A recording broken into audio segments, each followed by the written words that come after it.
Joining us now on NewsNation to discuss this growing effort to contest the election results is constitutional law expert Paul Lisnek. So welcome. Thank you for being here. Good to see you and Happy New Year, guys. Happy New Year.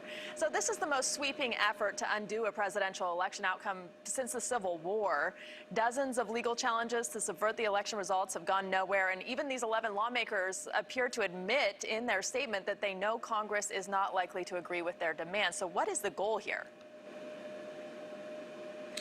Well, look, let's do just a recent historical comparison back to 2004. In 2004, Senator Barbara Boxer of California, she put an objection in with regard to Ohio's votes. It wasn't an allegation of fraud or anything like that. It had to do with how Ohio conducted the election that forced people to wait in line for hours in order to vote. So Senator Boxer, who lately has come under a lot of attack because of that years ago, basically said she stands by her action, saying because we need to fix the system so that people aren't waiting in line for hours to vote. Well, clearly that didn't get fixed.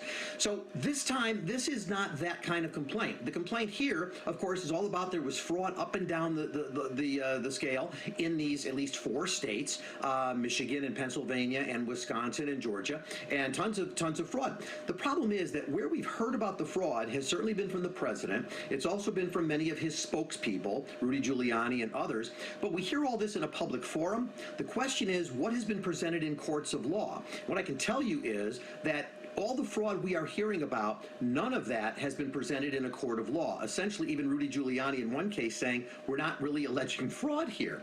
So it's been a very public argument being made. Legally, all the cases pretty much have been tossed out because there have been no presentation of fraud, has been no presentation of fraud in any of those. So what is this all about now? This is really about, I think, Republican senators, Republican congressmen who are trying to align themselves, certainly with the president.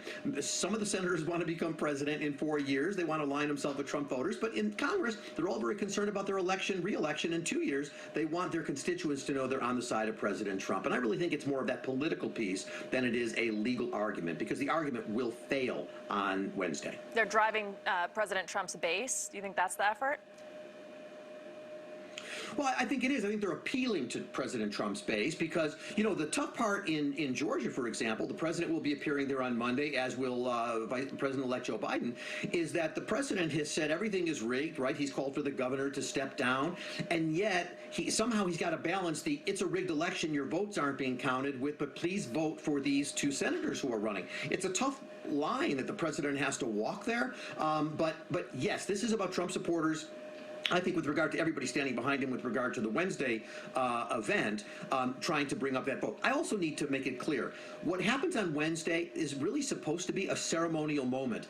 The votes have been counted. The electoral votes have been counted. This is just a presentation of that to Congress. In some years, this takes no more than 23 minutes. Mostly it takes about an hour. But this time around, because it's clear allegations will be made to at least 4 states, 4 times 2 hours of argument, you have at least an 8-hour event. This will be an all-day affair. Okay, so the efforts are actually dividing Republican lawmakers now because they're being forced to choose between the will of the outgoing president and upholding the democratic election process. We have Senators Lisa Murkowski of Alaska, Ben Sasse of Nebraska. They've actually spoken out against the president's efforts. Many others, though, have stayed silent, and now Vice President Mike Pence seems to be stuck in the middle. So what is the future of the Republican Party? Yeah, well, look, we know that Representative Louis Gohmert filed a lawsuit against Mike Pence, basically saying he should ignore a law from 1887, which is what governs this, and just declare President Trump the winner. There was a motion to dismiss that lawsuit. You know who it came from? Mike Pence.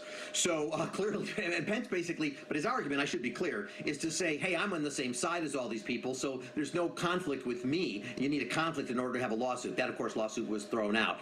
Basically, what's supposed to happen is the vice president's role is ceremonial. It's ministerial. He's supposed to call for the votes to be opened up. They will be opened up. They should be counted. And he ultimately will, unless something goes really strange here, announce that the next president of the United States will be Joe Biden. I know the president's supporters will be very angry about that. I follow conservative media, and I know a lot of them are saying it's not going to happen and the president's going to win. But as a legal matter, even as a political matter, it is very clear that whatever arguments happen in the House and the Senate, with each objection that's made, the democratically controlled House is going to support President Biden. And without the House and the Senate turning against Biden, there can be no challenge. So it's a done deal, but they're going to go through the motions, and it'll take all day.